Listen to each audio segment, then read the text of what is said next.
Scanning ಮಾಡಿಸುವಂತ ಪರಿಸ್ಥಿತಿ ಇದೆ ಗೊತ್ತಾ. ಔಷಧಿಗಳ ಕೊರತೆ ಒಂದು ಕಡೆ ಆದ್ರೆ ಸ್ಕ್ಯಾನಿಂಗ್ ಮತ್ತೊಂದು ಗೋಳು. ಸ್ಕ್ಯಾನಿಂಗ್ ಮಾಡಿಸೋದಕ್ಕೆ ಇವತ್ತು ಪರದಾಡಬೇಕು. ಇವತ್ತು ಹಲವು ಆಸ್ಪತ್ರೆಗಳಲ್ಲಿ ಸ್ಕ್ಯಾನಿಂಗ್ ನ ಯಂತ್ರಗಳೇ ಕೆಲಸ ಮಾಡ್ತಾ ಇಲ್ಲ. ಇದು ನಿಮ್ಮ ಇಲಾಖೆಗೆ ಸಂಬಂಧಪಟ್ಟಂತ ಸ್ಟೋರಿ. ಆರೋಗ್ಯ ಸಚಿವರೇ, ಸರ್ಕಾರಿ ಆಸ್ಪತ್ರೆ ಸ್ಕ್ಯಾನಿಂಗ್ ಸೆಂಟರ್ಗಳಲ್ಲಿ ಸೌಲಭ್ಯನೇ ಸಿಗ್ತಾ ಇಲ್ಲ. ಸ್ಕ್ಯಾನಿಂಗ್ ಮಾಡಿ ರಿಪೋರ್ಟ್ ನೀಡಲು ಹೊರಗಡೆ ದುಪ್ಪಟ್ಟು ಹಣವನ್ನು ವಸೂಲಿ ಮಾಡಲಾಗ್ತಾ ಇದೆ. ಸರ್ಕಾರಿ ಆಸ್ಪತ್ರೆಯಲ್ಲಿ ಪರೀಕ್ಷೆ, ಖಾಸಗಿ ಸೆಂಟರ್ಗಳಲ್ಲಿ ಸ್ಕ್ಯಾನಿಂಗ್. ಇಲ್ಲೇ ಕೊಡ್ತಾರೆ, ನೀವು ಮೆಡಿಸಿನ್ ಹೊರಗೆ ಬರ್ತಾರೆ? ಹೊರಗಡೆ ಎಲ್ಲ ಹೊರಗಡೆ, ಇಲ್ಲಿ ಬರೆಯಲ್ಲ. ನಾವು ಮೆಡಿಸಿನ್ ಹುಡುಕಾಡ್ದು ಒಳಗಡೆ ಬಂದಾಗಿದೆ. ಹೌದಾ? ಮೆಡಿಕಲ್ ಹತ್ರ ಪ್ರೈವೇಟ್ ತಗೋಬೇಕು, ಇಲ್ಲಿ ತಗೋಬೇಕು, ಇಲ್ಲಿ ಪ್ರೈವೇಟ್ ಅಲ್ಲೇ ಇಲ್ಲಿ ಕೊಡಲ್ಲ ಅಂತ. ಇಲ್ಲ ಬಂದು 5 ಗಂಟೆ ಮುಚ್ಚಿಬಿಟ್ಟು ತಿರ್ಗಿ ನಾಳೆ ಅಂತ ತರಬೇಕಾಗುತ್ತೆ. ಮಾತ್ರ ಬರಬೇಕು ತಿರ್ಗಿ ನಾಳೆ. ಅವ್ರು ಟೈಮ್ ಮುಚ್ಚಿಬಿಡ್ರಿ, ನಾಳೆ ಬಂದು ಮಾತ್ರ ತೊಗೋಬೇಕು. ಈಗ ಹೊರಗಡೆನೇ ಇಸ್ಕೋಬೇಕು.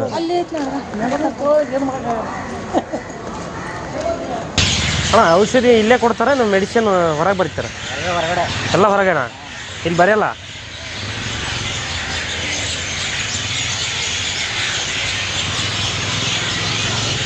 ಮೆಡಿಸಿನ್ ಇಲ್ಲೇ ಕೊಟ್ಟರೆ ಹೊರಗಡೆ ಕೊಟ್ಟವ್ರ? ಕೊಡೋರಿಗೆ ಒಳಗಡೆ ಕೊಡ್ತಾರೆ, ನಮಗೆ ಹೊರಗಡೆ ಬರ್ಕೊತಾರೆ. ಯಾಕೆ ಸಿಗಲ್ಲ ಅಂತ? ಇಲ್ಲಿ ಸಿಗಲ್ವಂತ? ಸಿಗೋರಿಗೆ ಕೊಡೋರು ಅಲ್ಲೇ ಕೊಡ್ತಾರೆ. ನಮಗೆ ಇವಾಗ ಇಲ್ಲ, ಇಲ್ಲಿ ಸಿಗಲ್ಲ, ಇಲ್ಲ ಟೈಮ್ ಆಗೋಗಿದೆ ಅಂತೇನೆ ಇವಾಗ ಹೊರಗಡೆ ಬರ್ತಿದ್ದಾರೆ. ಕೊಡ್ಬೇಕು. ಎಲ್ಲರಿಗೂ ಹಂಗೆ ಮಾಡಕತ್ತವ್ರೆ. ನಮಗೂ ಪೇಷಂಟ್ ಒಬ್ರು ಇದ್ರು, ಅರ್ಧ ಬೆಳಿಗ್ಗೆ ಅರ್ಧ ಮೆಡಿಸಿನ್ ಇಲ್ಲಿ ಕೊಡೋದು, ಇನ್ನು ಅರ್ಧ ಬರೀ ಹೊರಗೆ ಬರೆಯೋದು. ಏನೋ ನಮಗೂ ಗೊತ್ತಿಲ್ಲ, ನಾವು ಹೊಸಬ್ರು ಇಲ್ಲಿ ಬೇರೆ ತೋರಿ ಹೇಳಿದ್ರು. ಅದು ಈಗ ನಮ್ಮ ಹುಡುಗರು ಇಲ್ಲ, ಗೊತ್ತಾಗಲ್ಲ ನಮಗೂ. ಯಾಕೆಂದ್ರೆ ನಮ್ಮ ಹುಡುಗರು ಇದ್ರೆ ಅವ್ರಿಗೆ ಗೊತ್ತಾಗುತ್ತೆ. ಅಲ್ಲಿ ಕೇಳ್ದ ಅದಕ್ಕೆ ಇಲ್ಲೇ ಕೊಡ್ತಾರೆ ಏನಂದ್ರೆ, ಇಲ್ಲೇ ಕೊಂಡು ನೀವು ಹೊರಗಡೆ ತಗೋಬೇಕು ಅಂದ್ರು. ಅಯ್ಯಪ್ಪ ಮಾತಾಡ್ಸ್ಕೊಡೋದು ಡಾಕ್ಟ್ರುಗಳು, ಸಿಸ್ಟ್ರು, ಅವ್ರಿಗಿಂತ ಹೆಚ್ಚಾಗಿ ಆಯಗಳೇ ಮಾತಾಡ್ಸ್ಕೊಡೋದು. ನಮ್ಗೆ ಹೊರಗಡೆನೆ ಬರ್ದಿದ್ರಂತೆ ಸ್ಕ್ಯಾನಿಂಗ, ನೋಡಿ ಇಲ್ಲೇ ಕಳಿಸ್ಬಿಟ್ಟು ಮಾಡಿಸ್ಬಿಟ್ಟು ಅಯ್ಯಮ್ಮ ಆಯ. ಆಮೇಲೆ ಡಾಕ್ಟ್ರ್ ಅಂತಾರೆ, ನೀವು ಹೊರಗಡೆ ಯಾಕೆ ಮಾಡ್ತೀನಿ? ಏನು ಸರ್ ನೀವೇ ಹೇಳಿದ್ರಲ್ಲ ಹೊರಗಡೆ ಇಲ್ಲಿ ಮಾಡಿಸಿ ಅಂತ. ನಾನು ಹೇಳಲೇ ಇಲ್ವಲ್ಲಮ್ಮ ನಿಮ್ಗೆ, ಅಲ್ಲಿ ಒಳಗಡೆ ಅಂತಾರೆ ಮಾಡಲ್ಲ ಅಂತಾರೆ. ಅದು ಕರೆಕ್ಟಾಗಿ ಹೇಳ್ತಾನೆ ಇಲ್ಲ. ಎಷ್ಟು ಮೆಡಿಸಿನ್ ಬರ್ದಾರ ಇದು? ಅಷ್ಟು ಹೊರಗಡೆನಾ? ಇದಿಷ್ಟು ಮಾತ್ರ. ಇದು ಬ್ಲಡ್ ಚೆಕಪ್, ಯೂರಿನ್ ಚೆಕಪ್, ಇದಿಷ್ಟು ಮೆಡಿಸಿನ್. 2 ಥರ ಮಾತ್ರೆ, 1 ಟಾನಿಕ್. ಆ್ಯಕ್ಚುಲಿ ಎಲ್ಲ ಇಲ್ಲೇ ಕೊಡ್ಬೇಕು ತಾನೇ ಅವರು?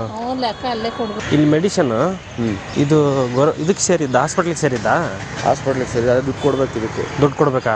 ಫ್ರೀ ಇಲ್ಲ ಹಾಸ್ಪಿಟ್ಲ್? ಎಲ್ಲಿ ಅಂದರೆ ಒಳಗಡೆ ಇದರಲ್ಲೇ ಕೊಡ್ತಾರೆ, ಹಾಸ್ಪಿಟ್ಲ್ ಒಳಗೆ, ಅದು ಫ್ರೀ. ಅಂದರೆ ಎಲ್ಲವೂ ಕೊಡ್ತಾರಾ? ಇಲ್ಲ, ಎಲ್ಲ ಕೆಲವೊಂದು ಸಿಗುತ್ತೆ, ಕೆಲವೊಂದು ಸಿಗಲ್ಲ.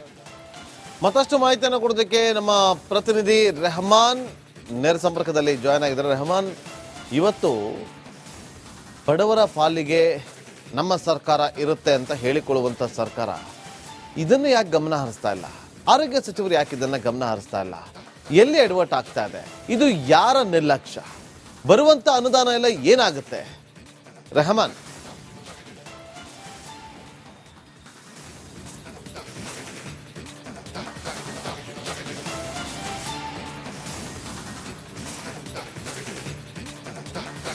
ನಾಗೇಂದ್ರ ಬಾಬು, ಇಲ್ಲಿನ ಪರಿಸ್ಥಿತಿ ಹೆಂಗಾಗಿದೆ ಅಂತಂದ್ರೆ, ಈ ಸರ್ಕಾರದ ಪರಿಸ್ಥಿತಿನೇ ಕಂಪ್ಲೀಟ್ ಆಗಿ ಯಾವ ಇಲಾಖೆ ಸಚಿವರಾದರೂ ಕೂಡ ಬರೀ ನಿರ್ಲಕ್ಷ್ಯದಲ್ಲೇ ಇದೆ. ಯಾವ ಇಲಾಖೆಯಲ್ಲಿ ಕೂಡ ಸಂಪೂರ್ಣವಾದಂಥ ಕೆಲಸಗಳು ಆಗಿಲ್ಲ. ಅದಕ್ಕಿಂತ ಎಲ್ಲದಕ್ಕಿಂತ ಹೆಚ್ಚಾಗಿ ಬಹುಮುಖ್ಯವಾಗಿ ಜನರಿಗೆ ಬೇಕಾಗಿರುವಂಥದ್ದು ಆರೋಗ್ಯ ಇಲಾಖೆ. ಆರೋಗ್ಯ ಇಲಾಖೆಯ ಪರಿಸ್ಥಿತಿ ನಿಜಕ್ಕೂ ಹದಗೆಟ್ಟು ಹೋಗಿದೆ. ನಾವು ರಹಸ್ಯ ಕಾರ್ಯಾಚರಣೆ ಮಾಡಿದಾಗ ನಿಜಕ್ಕೂ ಕೂಡ ಇಲ್ಲಿರುವಂಥ ಕಳ್ಳಾಟಗಳು ಬಯಲಿಗೆ ಬಂದವು. ಯಾವುದೇ ಒಂದು ಮೆಡಿಸಿನ್ ಅನ್ನ ಕಂಪ್ಲೀಟ್ ಆಗಿ ರೋಗಿಗಳಿಗೆ ಕೊಡ್ತಾ ಇಲ್ಲ. ಯಾಕಂದ್ರೆ ಸ್ಕ್ಯಾನಿಂಗ್ ಆಗಿರಬಹುದು, ಮೆಡಿಸಿನ್ ಆಗಿರಬಹುದು, ಯಾವುದೇ ಒಂದು ಮಾತ್ರೆಗಳಾಗಿರ್ಬೋದು, ಕೇವಲ 1-2 ಮಾತ್ರೆಗಳನ್ನ ಮಾತ್ರ ಈ ಆಸ್ಪತ್ರೆಯಲ್ಲಿ ಕೊಡ್ತಾರೆ. ಅದನ್ನ ಬಿಟ್ರೆ ಉಳಿದಿರುವಂತ ಎಲ್ಲಾ ಮಾತ್ರೆಗಳನ್ನ, ಯಾವ್ದು ಕಾಸ್ಟ್ಲಿ ಮಾತ್ರೆಗಳಿರುತ್ತೋ ಅಥವಾ ಬೆಲೆ ಹೆಚ್ಚ ಇರುವಂತ ಮಾತ್ರೆಗಳಿರುತ್ತೋ ಅಂತ ಮಾತ್ರೆಗಳನ್ನ, ಅಂತ ಮೆಡಿಸಿನ್ ಗಳನ್ನ ಎಲ್ಲ ಕೂಡ ಹೊರಗಡೆ ಪ್ರೈವೇಟ್ ಅಲ್ಲಿ ಬರೀತಾರೆ. ಯಾಕಂದ್ರೆ ಬೆಂಗಳೂರಲ್ಲಿರುವಂತ ಎಲ್ಲಾ ಸರ್ಕಾರಿ ಆಸ್ಪತ್ರೆಗಳ ಎದುರುಗಡೆನೂ ಕೂಡ 4-5-6 ಇದು ಪ್ರೈವೇಟ್ ಮೆಡಿಕಲ್ ಶಾಪ್ಗಳಿದಾವೆ. ಎಲ್ಲ ಮೆಡಿಸಿನ್ ಕೂಡ ಅಲ್ಲಿದೆ. ಮೆಡಿಸಿನ್ ತಗೊಳ್ಳಕ್ಕೆ ಪ್ರೈವೇಟ್ ಮೆಡಿಕಲ್ ಶಾಪ್ಗಳಲ್ಲಿ ಮುಗಿಬಿದ್ದಿದ್ದಾರೆ ಜನರು. ಆದ್ರೆ ಸರ್ಕಾರದ ಏನು ಹಾಸ್ಪಿಟಲ್ ಇದಾವೆ ಆ ಕಾಂಪೌಂಡ್ ಒಳಗಡೆ ಇರುವಂತಹ ಔಷಧಿಗಳಲ್ಲಿ ಎಲ್ಲ ಖಾಲಿ ಹೊಡಿತಾ ಇದೆ ಅಂತಾನೆ ಹೇಳ್ಬೋದು. ಮತ್ತೆ ಹೊರಗಡೆ ಬರೆದಿರುವಂತಹ ಮೆಡಿಸಿನ್ಗಳಲ್ಲಿ ಕೆಲವೊಂದಿಷ್ಟು ಮೆಡಿಸಿನ್ ಅನ್ನ ಮಾತ್ರ ಅವರು ಬಳಕೆ ಮಾಡ್ತಾ ಇದ್ದಾರೆ ರೋಗಿಗಳಿಗೆ. ಇನ್ನು ಅರ್ಧ ಮೆಡಿಸಿನ್ ಅನ್ನ ಎಲ್ಲಿ ಹೋಗ್ತಾ ಇದೆ? ಮತ್ತೆ ಇದು ರೀಸೈಕಲ್ ಆಗ್ತಾ ಇದೆ ಅನ್ಕೊಂತೀನಿ. ಯಾಕಂದ್ರೆ ಎಲ್ಲಾ ಮೆಡಿಸಿನ್ಗಳು ಅವರು ಬಳಕೆ ಮಾಡ್ತಾ ಇಲ್ಲ. ಟ್ಯೂಬ್ಗಳಾಗಿರ್ಬಹುದು, ಆಯಿಂಟ್ಮೆಂಟ್ ಗಳಾಗಿರ್ಬಹುದು, ಎಲ್ಲ ಪ್ರತಿಯೊಂದು ಬ್ಯಾಂಡೇಜ್ ಮೆಡಿಸಿನ್ ಎಲ್ಲ ಕೂಡ ಬರೆಸ್ತಾರೆ. ಅದು ಎಷ್ಟೆಷ್ಟು ಅಂತಂದ್ರೆ 5-6 ಬ್ಯಾಂಡೇಜ್ಗಳು, 5-6 ಪ್ಯಾಕೆಟ್ ಮೆಡಿಸಿನ್ಗಳು ಎಲ್ಲ ಬರೀತಾರೆ. ಆದ್ರೆ ಅದನ್ನ ಬಳಕೆ ಕರೆಕ್ಟ್ ಆಗಿ ಅದನ್ನಾದ್ರೂ ಹೊರಗಡೆ ಬರ್ದಿರೋದಾದ್ರೂ ಕೂಡ ಇದನ್ನ ಮಾಡೋದಿಲ್ಲ. ಅದು ಎಲ್ಲಿ ಹೋಗ್ತಾ ಇದೆ? ಯಾಕಂದ್ರೆ ಮತ್ತೆ ಈ ಆಸ್ಪತ್ರೆಯಲ್ಲಿ, ಸರ್ಕಾರಿ ಆಸ್ಪತ್ರೆ, KC ಜನರಲ್ ಆಗಿರ್ಬೋದು, ವಿಕ್ಟೋರಿಯಾ ಆಸ್ಪತ್ರೆ ಆಗಿರ್ಬೋದು, ಬೋರಿಂಗ್ ಹಾಸ್ಪಿಟಲ್ ಆಗಿರ್ಬೋದು, ಎಲ್ಲಲ್ಲಿ ಕೂಡ ಅವ್ಯವಹಾರ ಎದ್ದು ಕಾಣ್ತಾ ಇದೆ ಅಂತಾನೆ ಹೇಳ್ಬೋದು. ಸ್ವಚ್ಛತೆ ಕೊರತೆ ಇರ್ಬೋದು, ಮೆಡಿಸಿನ್ಗಳ ಕೊರತೆ ಇರ್ಬೋದು. ಇನ್ನು ಸ್ಕ್ಯಾನಿಂಗ್ ಅಲ್ಲಿ ಅಂತಂದ್ರು ದೊಡ್ಡ ಹಗರಣ ನಡೀತಾ ಇದೆ ಅಂತಂದ್ರೆ ಹೇಳಿದ್ರೆ ತಪ್ಪಾಗ್ಲಾರ್ದು. ಯಾಕಂದ್ರೆ ಒಂದು ಸ್ಕ್ಯಾನಿಂಗ್ಗೆ ಪ್ರೈವೇಟ್ ಅಲ್ಲಿ ನೀವು ನೋಡ್ತಾ ಇರ್ಬೋದು, ಈ ಏನು ಗೌರ್ಮೆಂಟ್ ಹಾಸ್ಪಿಟಲ್ ಇದೆ, ಆ ಗೌರ್ಮೆಂಟ್ ಹಾಸ್ಪಿಟಲ್ ಗೇಟ್ ಮುಂಭಾಗದಲ್ಲೇ ಪ್ರೈವೇಟ್ ಹಾಸ್ಪಿಟಲ್ಗಳು, ಪ್ರೈವೇಟ್ ಸ್ಕ್ಯಾನಿಂಗ್ ಸೆಂಟರ್ಗಳು ಇದಾವೆ. ಆ ಸ್ಕ್ಯಾನಿಂಗ್ ಸೆಂಟರ್ ಅಲ್ಲಿ ಕೂಡ ಎಲ್ಲ ಅಲ್ಲಿ ಕ್ಯೂ ನಿಂತ್ಕೊಂಡಿದ್ದಾರೆ. ಎಲ್ಲ ಕೂಡ ಎಲ್ಲಾ ರೋಗಿಗಳು, ರೋಗಿಯ ಸಂಬಂಧಿಕರು ಕೂಡ ಸರ್ಕಾರಿ ಆಸ್ಪತ್ರೆಗೆ ಬಂದು ಪ್ರೈವೇಟ್ ಅಲ್ಲಿ ಸ್ಕ್ಯಾನಿಂಗ್ ಮಾಡುವಂತ ಪರಿಸ್ಥಿತಿ ಆಗಿದೆ. ಆದ್ರೆ ಇಂಥ ದೊಡ್ಡ ದೊಡ್ಡ ಹಾಸ್ಪಿಟಲ್ ಸ್ಕ್ಯಾನಿಂಗ್ ಸೆಂಟರ್ ವ್ಯವಸ್ಥೆನೇ ಇಲ್ವಾ? ಹಾಗಾದ್ರೆ ಎಲ್ಲದನ್ನು ಕೂಡ ಹೊರಗಡೆನೆ ಬರೀತಾರೆ. ಇಲ್ಲಿ ಸ್ಕ್ಯಾನಿಂಗ್ ಸೆಂಟರ್ ಮಿಷನ್ ಕೆಟ್ಟಿದೆಯೋ ಸರಿ ಇದೆಯೋ ಗೊತ್ತಿಲ್ಲ. ಸ್ಕ್ಯಾನಿಂಗ್ ಅದು ಆ ರೋಗಿಗೆ ಇದು ಸ್ಕ್ಯಾನಿಂಗ್ ಮಾಡ್ಲಿಕ್ಕೆ ಅವಶ್ಯಕತೆ ಇದೆ ಅಂದ್ರೆ ಸಾಕು, ಅದನ್ನ ಹೊರಗಡೆ ಬರೀತಾರೆ. ಇದು ಇಲ್ಲಿ ನಡೀತಾ ಇರುವಂತ ವ್ಯವಸ್ಥೆ. ರೋಗಿಗಳ ಸಂಬಂಧಿಕರು ನಮ್ಮ ಹತ್ರ ಅಳುಲನ್ನು ತೊಳ್ಕೊಂಡಿದ್ದಾರೆ ರಿಪಬ್ಲಿಕ್ ಕನ್ನಡದ ಎದುರು. ಸರ್, ಒಂದೊಂದು ಸ್ಕ್ಯಾನಿಂಗಿಗೂ 2,500 ರಿಂದ 3,000 ತಗೊಳ್ತಾರೆ ಸರ್. 4-5 ಸ್ಕ್ಯಾನಿಂಗ್ ಆಯ್ತು ಸರ್. ನಾವು ಬಂದು ಇಷ್ಟೊಂದು ದುಡ್ಡು ಖರ್ಚು ಮಾಡೋದಾಗಿದ್ರೆ ನಾವ್ಯಾಕೆ ಸರ್ಕಾರಿ ಆಸ್ಪತ್ರೆಗಳಿಗೆ ಬರಬೇಕು? ಪ್ರೈವೇಟ್ಗೆ ಹೋಗ್ಬೋದಿತ್ತಲ್ಲ ಸರ್ ಅಂತಂದು. ಯಾಕಂದ್ರೆ ನಾವೆಲ್ಲ ಇಲ್ಲಿ ಬರೋದು ಬಡವರೇ ಬರೋದು. ಈ ಸರ್ಕಾರಿ ಆಸ್ಪತ್ರೆಗಳಿಗೆ ಆಗಿರಲಿ, ವಿಕ್ಟೋರಿಯಾ ಆಸ್ಪತ್ರೆಗೆ ಸಾಕಷ್ಟು ಜನರು ಬರ್ತಾರೆ. ಕೇವಲ ಬೆಂಗಳೂರಿನ ಜನರು ಮಾತ್ರ ಬರೋದಿಲ್ಲ, ಹೊರ ಜಿಲ್ಲೆಯವರು ಕೂಡ ಇಲ್ಲಿ ಬಂದು ಅಡ್ಮಿಟ್ ಆಗ್ತಾರೆ. ಯಾಕಂದ್ರೆ ಅವ್ರಿಗೆ ಹಣದ ಕೊರತೆ ಇರುತ್ತೆ, ಸಮಸ್ಯೆ ಇರುತ್ತೆ. ನಾವು ಸರ್ಕಾರಿ ಆಸ್ಪತ್ರೆ, ನಮಗೆ ಸರ್ಕಾರ ನಮ್ಮ ಜೊತೆ ಇದೆ, ಆರೋಗ್ಯ ಇಲಾಖೆ ನಮ್ಮ ಜೊತೆ ಇದೆ. ನಾವು ಆ ಸರ್ಕಾರಿ ಆಸ್ಪತ್ರೆಗೆ ಹೋದ್ರೆ ನಮಗೆ ಅಲ್ಲಿ ಸರಿಯಾದಂತ ಒಂದು ಚಿಕಿತ್ಸೆ ಸಿಗುತ್ತೆ, ಮೆಡಿಸಿನ್ಗಳ ವ್ಯವಸ್ಥೆ ಸಿಗುತ್ತೆ ಅನ್ನುವಂತ ಒಂದು ದೃಷ್ಟಿಕೋನದಿಂದ ಬಂದ್ರೆ ಇಲ್ಲಿ ನಿಜಕ್ಕೂ ಕೂಡ ಅವರಿಗೆ ಅವ್ರ ಜೇಬಿಗೆ ಬರೆ ಹಾಕುವಂತ ಕೆಲಸವನ್ನೇ ಮಾಡ್ತಾ ಇದ್ದಾರೆ ಅಂತಾನೆ ಹೇಳ್ಬೋದು. ಯಾಕಂದ್ರೆ ಅವರು ಒಳಗಡೆ ಎಂಟ್ರಿ ಕೊಟ್ಟು ಹೊರಗಡೆ ಬರೋದೇ ಇಲ್ಲಿ ಲೇಟ್ ಆಗುತ್ತೆ. ಏನಕ್ಕಂತಂದ್ರೆ ಈಗ ಅಡ್ಮಿಷನ್ ಮಾಡ್ಕೊಂತಾರೆ, ಪ್ರತಿಯೊಂದು ಪೇಷಂಟ್ಗಳನ್ನ ಅಡ್ಮಿಷನ್ ಮಾಡ್ಕೊಂತಾರೆ. ಸುಮಾರು 15 ದಿನ, ತಿಂಗಳ ಗಂಟಲೆ ಸರ್ಕಾರಿ ಆಸ್ಪತ್ರೆಗಳಲ್ಲಿ ಅಡ್ಮಿಷನ್ ಮಾಡ್ಕೊಂತಾರೆ. ಆದ್ರೆ ಅವರಿಗೆ ಸರಿಯಾದಂತ ಚಿಕಿತ್ಸೆ ವ್ಯವಸ್ಥೆಯನ್ನ ಕೊಡೋದಿಲ್ಲ. ಸುಮ್ಮನೆ ಅವ್ರನ್ನ ಅಲ್ಲೇ ಇನ್ನೂವರೆಗೂ ಕೂಡ ಯಾವುದೇ ರೀತಿಯಾದಂತ ಚಿಕಿತ್ಸೆ ನೀಡ್ತಿಲ್ಲ ಅನ್ನುವಂಥದ್ದು ಕೂಡ ಗೋಳಾಟ ಆಗಿದೆ. ಪ್ರತಿದಿನ ಎಷ್ಟು ದಿನ ಇರ್ತಾರೋ ಅಷ್ಟು ದಿನ ಮೆಡಿಸಿನ್ ಅನ್ನ ಹೊರಗಡೆ ಬರೀತಾರೆ. ಪ್ರೈವೇಟ್ ಅಲ್ಲಿ ಮೆಡಿಸಿನ್ ಅನ್ನ ತಗೊಳ್ಳಿಕ್ಕೆ ಹೋಗ್ತಾರೆ ರೋಗಿಯ ಸಂಬಂಧಿಕರು. ಸರ್, ನಾವು ಇಲ್ಲಿ ಬಂದಾಗಿಂದ ಇನ್ನು ಡಿಸ್ಚಾರ್ಜ್ ಆಗೋವರೆಗೂ ಕೂಡ ನಮಗೆ ಇಲ್ಲೇ ಹೆಚ್ಚು ಕಡಿಮೆ 10,000 ರೂಪಾಯಿ ಖರ್ಚು, 10-20 ಸಾವಿರ ರೂಪಾಯಿ ನಮಗೆ ಖರ್ಚು ಬರುತ್ತೆ. ಇಷ್ಟು ದುಡ್ಡು ಖರ್ಚು ಮಾಡೋದಾಗಿದ್ರೆ ನಾವ್ಯಾಕೆ ಸರ್ ಇಲ್ಲಿ ಗೌರ್ಮೆಂಟ್ ಆಸ್ಪತ್ರೆಗೆ ಬರಬೇಕು ಅನ್ನುವಂತ ಅಳುಲನ್ನ ತೋಳ್ಕೊಳ್ತಾರೆ ಅಂತಾನೆ ಹೇಳ್ಬೋದು. Nagendra Babu. Okay, thank you. Scanning ಮಾಡಿಸುವಂತ ಪರಿಸ್ಥಿತಿ ಇದೆ ಗೊತ್ತಾ? ಔಷಧಿಗಳ ಕೊರತೆ ಒಂದ್ ಕಡೆ ಆದ್ರೆ ಸ್ಕ್ಯಾನಿಂಗ್ ಮತ್ತೊಂದುಗಳು. ಸ್ಕ್ಯಾನಿಂಗ್ ಮಾಡಿಸೋದಕ್ಕೆ ಇವತ್ತು ಪರದಾಡ್ಬೇಕು. ಇವತ್ತು ಹಲವು ಆಸ್ಪತ್ರೆಗಳಲ್ಲಿ ಸ್ಕ್ಯಾನಿಂಗ್ ನ ಯಂತ್ರಗಳೇ ಕೆಲಸ ಮಾಡ್ತಾ ಇಲ್ಲ. ಇದು ನಿಮ್ಮ ಇಲಾಖೆಗೆ ಸಂಬಂಧಪಟ್ಟಂತ ಸ್ಟೋರಿ. ಆರೋಗ್ಯ ಸಚಿವರೇ, ಸರ್ಕಾರಿ ಆಸ್ಪತ್ರೆ ಸ್ಕ್ಯಾನಿಂಗ್ ಸೆಂಟರ್ಗಳಲ್ಲಿ ಸೌಲಭ್ಯನೇ ಸಿಗ್ತಾ ಇಲ್ಲ.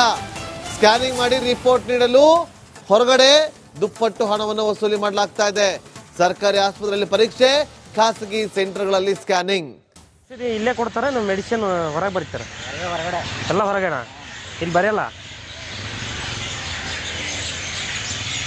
ನಾವು ಮೆಡಿಸಿನ್ ಹುಡುಕಾಡ್ದು ಒಳಗಡೆ ಬಂದಾಗಿದೆ. ಹೌದಾ? ಮೆಡಿಕಲ್ ಹತ್ರ ಪರಿವಾರ ತಗೋಬೇಕು, ಇಲ್ಲಿ ತಗೋಬೇಕು, ಇಲ್ಲಿ ಪ್ರೈವೇಟ್ ಅಲ್ಲೇ ಇಲ್ಲಿ ಕೊಡಲ್ಲ ಅಂತ. ಇಲ್ಲ, ಬಂದು ಮಾಡಿ 5 ಗಂಟೆ ಮುಚ್ಚಿಬಿಟ್ಟು ತಿರ್ಗಿ ನಾಳೆ ತರಬೇಕಾಗುತ್ತೆ. ಮಾತ್ರ ಬರಬೇಕು ತಿರ್ಗಿ ನಾಳೆ. ಅವ್ರು ಟೈಮ್ ಮುಚ್ಚಿಬಿಡ್ರಿ, ತಿರ್ಗಿ ನಾಳೆ ಬಂದು ಮಾತ್ರ ತಗೋಬೇಕು. ಈಗ ಹೊರಗಡೆನೆ ಇಸ್ಕೋಬೇಕು.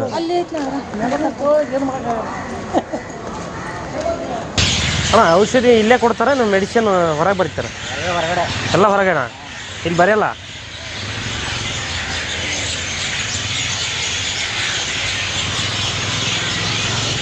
ಮೆಡಿಸಿನ್ ಇಲ್ಲೇ ಕೊಟ್ಟರೆ ಹೊರಗಡೆ ಕೊಟ್ಟವ್ರ? ಕೊಡೋರಿಗೆ ಒಳಗಡೆ ಕೊಡ್ತಾರೆ, ನಮಗೆ ಹೊರಗಡೆ ಬರ್ತಾರೆ. ಸಿಗಲ್ಲ ಅಂತ. ಇಲ್ಲಿ ಸಿಗಲ್ವಂತ? ಬೇಸಿಗೆವ್ರಿಗೆ ಕೊಡೋರು ಅಲ್ಲೇ ಕೊಡ್ತಾರೆ. ನಮಗೆ ಇವಾಗ ಇಲ್ಲ, ಇಲ್ಲಿ ಸಿಗಲ್ಲ, ಇಲ್ಲ ಟೈಮ್ ಆಗೋಗಿದೆ ಅಂತೇಳಿ ಇವಾಗ ಹೊರಗಡೆ ಬರ್ತಿದ್ದಾರೆ. ಕೊಡ್ಬೇಕು, ಎಲ್ಲರಿಗೂ ಹಂಗೆ ಮಾಡಕತ್ತಾರೆ. ನಮಗೂ ಪೇಷಂಟ್ ಒಬ್ರು ಇದ್ರು, ಅರ್ಧ ಬೆಳಿಗ್ಗೆ ಅರ್ಧ ಮೆಡಿಸಿನ್ ಇಲ್ಲಿ ಕೊಡೋದು, ಇನ್ನರ್ಧ ಬರೀ ಹೊರಗೆ ಬರೆಯೋದು. ಏನೋ ನಮಗೂ ಗೊತ್ತಿಲ್ಲ, ನಾವು ಹೊಸಬ್ರು ಇಲ್ಲಿ ಬೇರೆಯವ್ರು ತೋರಿ ಹೇಳಿದ್ರು. ಅದು ಈಗ ನಮ್ಮ ಹುಡುಗರು ಇಲ್ಲ, ಗೊತ್ತಾಗಲ್ಲ ನಮಗೂ. ಯಾಕೆಂದ್ರೆ ನಮ್ಮ ಹುಡುಗರು ಇದ್ರೆ ಅವ್ರಿಗೆ ಗೊತ್ತಾಗುತ್ತೆ ಅಂತ ಕೇಳಿದ. ಅದಕ್ಕೆ ಇಲ್ಲೇ ಕೊಡ್ತಾರೆ ಏನಂದ್ರೆ, ಇಲ್ಲಿಲ್ಲ ಕಣ ನೀವು ಹೊರಗಡೆ ತಗೋಬೇಕು ಅಂದ್ವಿ. ಅಯ್ಯಪ್ಪ ಮಾತಾಡ್ಸ್ಕೊಡಲ್ಲ ಡಾಕ್ಟ್ರುಗಳು, ಸಿಸ್ಟ್ರು. ಅವ್ರಿಗಿಂತ ಹೆಚ್ಚಾಗಿ ಆಯಗಳೇ ಮಾತಾಡ್ಸ್ಕೊಡೋದು. ನಮ್ಗೆ ಹೊರಗಡೆನೆ ಬರ್ದಿದ್ರಂತೆ ಸ್ಕ್ಯಾನಿಂಗ, ನೋಡಿ ಇಲ್ಲೇ ಕಳಿಸ್ಬಿಟ್ಟು ಮಾಡಿಸ್ಬಿಟ್ಟು ಅಯ್ಯಮ್ಮ ಆಯ. ಆಮೇಲೆ ಡಾಕ್ಟ್ರ್ ಅಂತಾರೆ, ನೀವು ಹೊರಗಡೆ ಯಾಕೆ ಮಾಡ್ಸಿದ್ರಿ? ಏನು ಸರ್ ನೀವೇ ಹೇಳಿದ್ರಲ್ಲ ಹೊರಗಡೆ ಇಲ್ಲಿ ಮಾಡಿಸಿ ಅಂತ. ಅದನ್ನ ಹೇಳಲ್ಲಮ್ಮ, ನಿಮ್ಗೆ ಅಲ್ಲಿ ಒಳಗಡೆ ಅಂತಾರೆ ಮಾಡಲ್ಲ ಅಂತಾರೆ. ಅದು 2 ಕರೆಕ್ಟಾಗಿ ಹೇಳ್ತಾನೆ ಇಲ್ಲ. ಎಷ್ಟು ಮೆಡಿಸಿನ್ ಬರ್ದಾರ ಈ ಹೊರಗಡೆ? ಇದಿಷ್ಟು ಮಾತ್ರ. ಇದಿಷ್ಟು ಮಾತ್ರ. 2 ಮೆಡಿಸಿನ್ ಬರ್ದಾರ. 2 ಮೆಡಿಸಿನ್ ಬರ್ದಾರ. 2 ಮೆಡಿಸಿನ್ ಇಲ್ಲಿ ಕೊಡ್ತಾರೆ ಹೊರಗಡೆ ಕೊಟ್ಟವ್ರ? ಕೊಡೋರಿಗೆ ಹೊರಗಡೆ ಬರ್ದಿದ್ರಂತೆ. ಇದು ಬ್ಲಡ್ ಚೆಕಪ್ ಯೂರಿನ್ ಚೆಕಪ್ಪು ಇದಿಷ್ಟು ಮೆಡಿಸಿನ್ 2 ಥರ ಮಾತ್ರೆ 1 ಟಾನಿಕ್. ಆ್ಯಕ್ಚುಲಿ ಎಲ್ಲ ಇಲ್ಲೇ ಕೊಡ್ಬೇಕು ತಾನೇ ಅವರು ಲೆಕ್ಕ ಅಲ್ಲೇ ಕೊಡ್ಬೇಕು. ಇಲ್ಲಿ ಮೆಡಿಸನ್ ಇದು ಇದಕ್ಕೆ ಸೇರಿದ್ದು